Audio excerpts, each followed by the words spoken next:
Hi, my name is Coldbear and let's start with Songs of Conquest.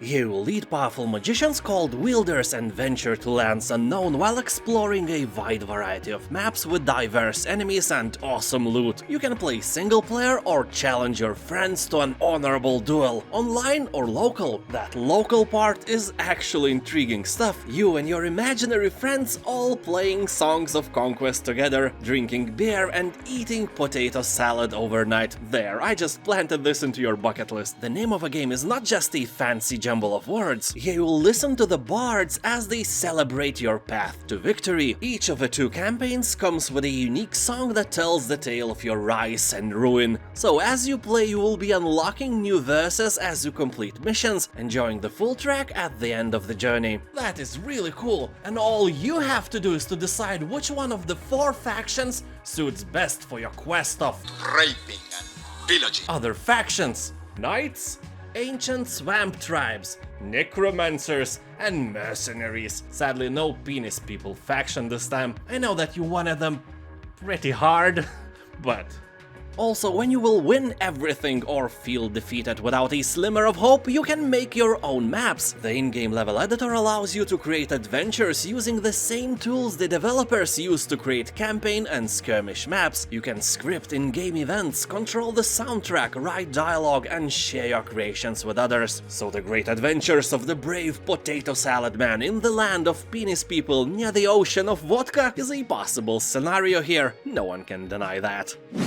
Disciples Liberation. This is definitely the goth brother of happy and colorful heroes. He likes the dark, dresses in black, drinks blood and listens to Cradle of Filth and Type O Negative, while his brother Heroes is happy anytime he sees unicorns and rainbows while listening to Enya. There are 3 games in the series and Disciples Liberation is the 4th. Third one was made by a different company than the first 2, and it is also loved less by the fans, although I like the game anyway. You know, Disciples 3 is like pizza, although frozen and with pineapples, and those pineapples are covered with mayonnaise. It's still better than nothing when you are hungry for similar games, huh? So Disciples Liberation is being made by yet another company, and that is quite concerning because Frima Studio is being known for its cartoony bright games and not for darkness, death and despair. So in Liberation you will find more than 80-hour single-player campaign where you will experience a sprawling dark fantasy epic over 3 acts, with more than 270 quests and objectives and 5 unique endings to unlock. You will be able to choose your hero out of 4 classes, recruit more than 50 units and challenge deadly bosses. Also, you can fight your imaginary friend in 2-player online multiplayer battles. Yeah, no local this time, and you know, I look at it and the game looks beautiful, but at the same time, it's too colorful, guys. It looks more like Heroes than Disciples, and that makes me sad. I guess I'll be going to listen to some dark gothic tunes to cheer myself up, and you can try the demo version of it. At least for now it's on Steam and it's free to play. Master of Magic Remake. Well, there isn't much to show for now about this remake of a cult turn-based game. Few screenshots is all there is. I have contacted developers about some footage of the game, but I was told to write to some other person in charge of that, so I did that, but I didn't receive an answer yet, and you know, I have to make this video somehow, so there are a few screenshots for you I have managed to find on my own. It was really hard. I had to go on Steam and take them from their page. In Master of Magic you will be able to play 14 different wizards, choose from 5 schools of magic, and will have 60 special abilities and 200 spells to research. That sounds like plenty, although when I'm looking at the town, I think that it lacks something. I don't know, it's just too simple. There are no aw moment in there, it looks lifeless. Well, it's hard to tell from a screenshot. Maybe there is life in there after all, or maybe we're all living in Matrix and nothing matters.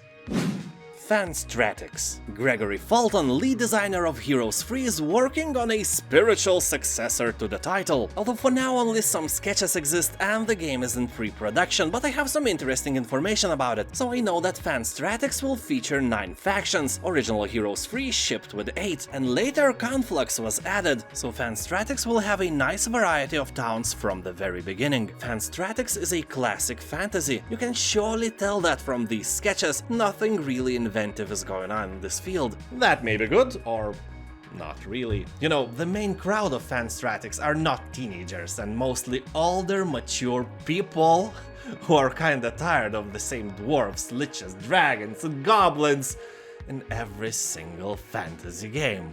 You know, I'm not trying to be the devil's advocate and push something really original that might not be appealing for most of the players, but at least one faction of unseen, weird creatures would be a really nice addition. I hope they will manage to do that. So in general, Fanstratics will be another Heroes game, but with modern touch. New mechanics are being added and old ones are being upgraded. For example, there will be battlefield artifacts implemented, and their individual effects only trigger when specific conditions are met on the battlefield. That sounds cool, I literally can't wait for the game. Heroes Hour. While exploring the world and developing your town and army are both turn-based, giving you time to think and plan out your next moves, but in battles your units will do the best to fight for themselves in real time, all hundreds of them. You can cast spells and give attack orders to swing the tide of battle, or just sit back and watch as your might unfolds. That is really cool concept, something fresh in the world of games similar to Heroes. Although, I'm not saying that this concept will definitely be good. You know, some things are good as they are, you don't need to mess with them. You know, like vodka. If you add milk to it, it may look cool, but please don't do that. So, Heroes Hour will have 10 factions with special mechanics, strengths and weaknesses, 20 hero classes with special skills, more than 130 different units, about the same amount of artifacts and dozens of buildings. Cool thing is that Heroes Hour also features local hot seat multiplayer and co-op with other players, and even with the AI, so you don't have to imagine friends anymore, game will take care of that. The Dragoness, Command of the Flame.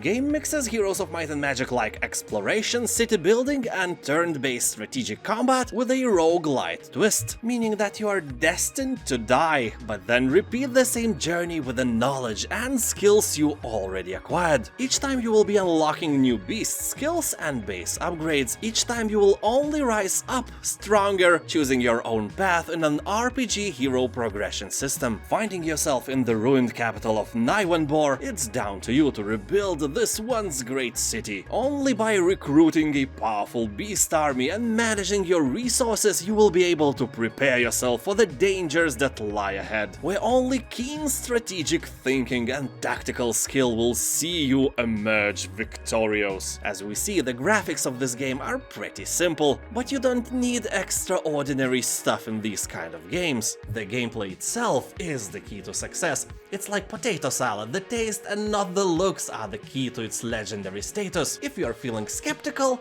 or just want to try the game without paying money, you can do that. There is a demo version of it on Steam, at least for now. Thank you for watching, have a nice day and I'll see you next time, bye!